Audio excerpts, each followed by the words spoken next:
안녕하세요. 투기가 아닌 투자를 위한 코인 채널 게리코인입니다. 오늘 영상에서는 비트코인에 관한 그 첫 번째 시간으로 기본적인 비트코인의 역사, 정의와 특성, 그리고 우리가 왜 비트코인에 주목해야 하는지에 대해서 다뤄보도록 하겠습니다. 참고로 제 영상은 순수하게 교육력 목적으로 만들어졌고 모든 투자에 대한 책임은 본인에게 있음을 알려드립니다. 자, 그럼 먼저 비트코인의 역사를 잠깐 짚고 넘어갈게요.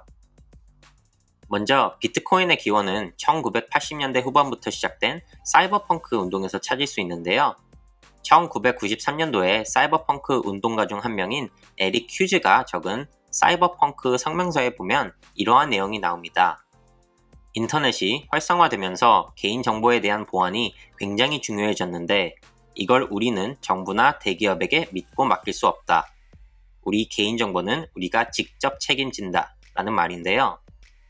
즉, 인터넷상의 보안이 중요해지면서 암호화기나 블록체인 같은 기술력에 대한 관심이 높아졌고 그의 부산물로 암호화폐가 생겨났다라고 생각하시면 되겠습니다. 많은 분들이 비트코인이 처음으로 발명된 암호화폐라고 착각하시는데요. 사실 그 전에 1998년도에 웨이다이가 발명한 비머니, 닉 사보가 발명한 비트골드 등 암호화폐를 개발하려는 다양한 시도가 있었습니다. 단지 이러한 암호화폐들은 상용화를 이루지 못하였고 2008년도에 사토시 나카모토가 발명한 비트코인이 처음으로 상용화를 이루면서 저에게 알려지게 되었습니다. 비트코인을 여러 가지 방법으로 정의할 수 있겠지만 탈중앙화를 기반으로 개인과 개인이 거래할 수 있는 가상의 통화라고 이해하시면 될 것 같습니다. 여기서 가장 중요한 두 가지는 탈중앙화와 가상의 통화라는 건데요. 탈중앙화, 즉 정부나 은행 같은 중앙 집권적인 중개인이 없다라는 것과 가상의 통화, 즉 실물로 존재하지 않고 온라인상으로만 존재하는 통화라고 이해하시면 되겠습니다. 비트코인은 몇 가지 특징이 있는데요. 첫 번째로 비트코인의 통화량은 저희가 사용하는 원화와 다르게 통화량이 2100만 개로 한정되어 있습니다. 한국은행에서 제한 없이 원화를 찍어낼 수 있는 것에 반해서 비트코인은 최대 통화량이 정해져 있다고 생각하시면 되겠습니다. 두 번째로 총 2100만 개 유통 가능한 비트코인 중에 현재 약 90%인 1900만 개가 채굴이 되어 있습니다. 세 번째로 비트코인의 통화량은 채굴을 통해서만 늘어난다는 점인데요. 한국은행이 원화를 발행하듯이 중앙은행이 비트코인을 발행하는 것이 아니기 때문에 꼭 채굴을 통해서만 그 수가 늘어납니다. 다음 영상에서 더 자세하게 설명드리겠지만 채굴이란 블록체인을 기반으로 만들어진 비트코인을 유지하기 위해서 새로운 블록을 생성해서 현재 존재하는 블록체인에 연결하는 것을 말하는데요. 저렇게 채굴을 할 때마다 그에 대한 보상으로 비트코인이 채굴자에게 지급이 되는데 이 방식을 통해서만 비트코인의 개수가 늘어날 수 있습니다. 마지막으로 채굴자가 채굴을 함으로써 받는 보상이 약 4년, 정확하게는 12만 개의 블록마다 반으로 준다는 것인데요. 채굴은 약 10분마다 이루어지게 되는데 2009년도에는 채굴 보상이 비트코인 50개였다가 계속 줄어서 현재는 6.25개까지 줄어든 상태입니다.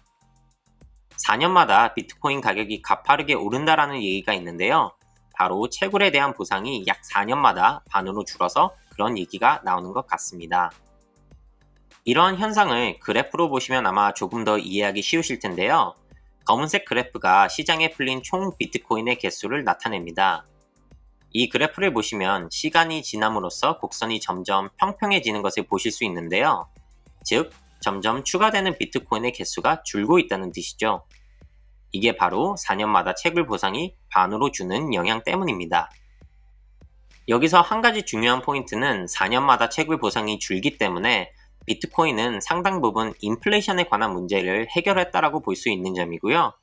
또 하나는 매년 몇 개의 비트코인이 늘어날지 모두가 알 수 있기 때문에 인플레이션이 어느 정도 될 것이다 라는 점도 대략적으로 추측해 볼 수 있다는 점입니다.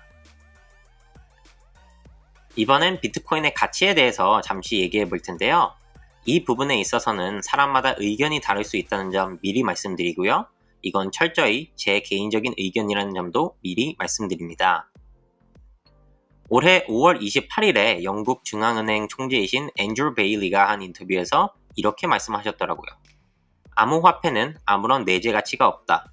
따라서 투자자들은 모든 투자금을 잃을 수도 있다. 라고 말씀하셨는데요. 저는 사실 이 인터뷰를 보고 좀 충격을 받았습니다. 이 얘기에 어떤 분들은 아니다. 비트코인은 내재 가치가 있다. 채굴을 하는데 들어가는 자원과 비용들이 비트코인의 내재 가치이다. 라고 하시는 분들도 계시는데요.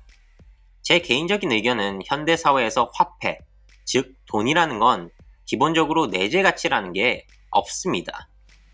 저희가 들고 다니는 만원, 천원짜리 지폐는 사실 그냥 종이 쪼가리에 불과합니다. 단지 제가 이 만원을 들고 어딘가에 가서 만원에 상응하는 물건을 구입하거나 서비스를 받을 수 있다라는 사회적 믿음 때문에 돈이 돈으로서 역할을 하는 것이지 만원짜리 지폐가 만원어치의 내재 가치가 있어서가 아닙니다. 즉, 비트코인의 가치는 내재 가치가 있고 없고가 중요한 것이 아니라 비트코인으로 상품이나 서비스를 결제할 수 있는지, 저를 제외한 나머지 사람들이 비트코인의 화폐로서 인정할 것인지, 이것에 관한 사회적 믿음을 구축할 수 있느냐가 비트코인의 가치를 평가하는 데 있어서 더 중요한 부분이라고 생각합니다. 마지막으로 왜 우리가 비트코인에 주목해야 하는지에 대해서 설명드릴 텐데요. 여러 가지 이유가 있겠지만 저는 총 두 가지로 나눠서 설명드리도록 하겠습니다. 그 첫 번째로 시각의 변화인데요. 비트코인이 처음으로 세상에 알려지고 주목을 받았을 때 모두가 저건 사기야 라며 손가락질하던 시기가 있었는데요. 현재는 골드만삭스, 모건 스탠리, JP 모건 등 세계적으로 유명한 투자은행들이 비트코인을 포함한 암호화폐에 관한 서비스를 이미 시작하였거나 계획하는 단계에 있습니다. 여기서 어떤 분들은 투자은행들이 직접 투자해서 돈 벌려고 암호화폐 사업을 시작하는 거 아니냐라고 하시는 분들도 계신데요. 사실은 그게 아니라 이러한 투자은행들이 현재 고객으로 삼는 국부펀드, 연금, 보험사, 헤지펀드 등 정말 다양한 고객들이 암호화폐에 관심을 드러내면서 이러한 서비스를 시작했다는 겁니다. 그만큼 암호화폐를 더 이상 투기가 아니라 한 투자의 상품으로서 인식하기 시작했다는 것이고, 이런 다양한 투자자들이 시장에 유입되어야만 그 시장이 성장하고 성숙할 수 있기 때문에 저는 개인적으로 굉장히 중요한 시각의 변화라고 생각합니다. 두 번째로는 비트코인을 지불의 수단으로 인정하는 회사들이 늘고 있다는 사실인데요. 마이크로소프트와 페이팔을 필두로 점점 더 많은 회사들이 비트코인을 받는 상황이고, 이건 결국에 비트코인이 본질적으로 화폐로서 역할을 할 수 있게 된다는 뜻이기에 중요한 내용이라고 생각합니다. 마지막으로 마이크로스트래티지, 스퀘어, 테슬라 같이 점점 더 많은 회사들이 비트코인을 자산으로서 회계 처리를 하기 시작했다는 점인데요. 이러한 외국 회사들 뿐만이 아니라 공시 의미가 있는 한국 회사들도 벌써 10군데 이상 암호화폐를 자산으로 인식하고 있다고 합니다. 비트코인에 주목해야 하는 두 번째 이유는 현실 문제를 해결할 수 있는 대안 중에 하나라는 점인데요. 아마 많은 분들이 최근에 엘살바도르가 전 세계 최초로 비트코인을 공식 통화로 인정했다라는 뉴스를 보신 적이 있으실 겁니다. 물론 전 세계적으로 첫 사례이기 때문에 다양한 시행착오를 겪고 있는데요. 혹시 도대체 왜 엘살바도르는 비트코인을 공식 통화로 인정했을까 라는 생각 해보셨나요? 최근 발표된 통계에 따르면 2017년도에 엘살바도르 국민의 29%만이 은행 계좌를 갖고 있었다고 합니다. 금융이 발달한 우리나라에서는 이해하기 힘든 상황인데요. 통계에 따르면 엘살바도르에서는 국민의 약 70%가 은행에 계좌조차 없습니다. 은행에 계좌가 없다라는 건 예금이나 대출 같은 기본적인 금융 서비스를 받을 수 없다는 뜻인데요. 이렇게 국민 대다수가 금융 서비스를 받지 못하는 상황이라면 국가 발전에 큰 장애물이 됩니다. 재미있는 사실은 은행 계좌가 없는 70%의 국민들 중에서 75%는 핸드폰이 있다는 사실인데요. 따라서 비트코인이 상용화되면 은행 계좌가 없는 국민들도 핸드폰을 이용해서 비트코인으로 결제뿐만이 아니라 최근 많이 나오고 있는 암호화폐를 이용한 금융 서비스들도 이용할 수 있게 됩니다. 이러한 이유 때문에 금융이 발달하지 못한 개발도상국에서 비트코인이 많은 관심을 받고 있고, 또 많은 국가적 문제를 해결하는 데 사용될 수 있을 것 같습니다.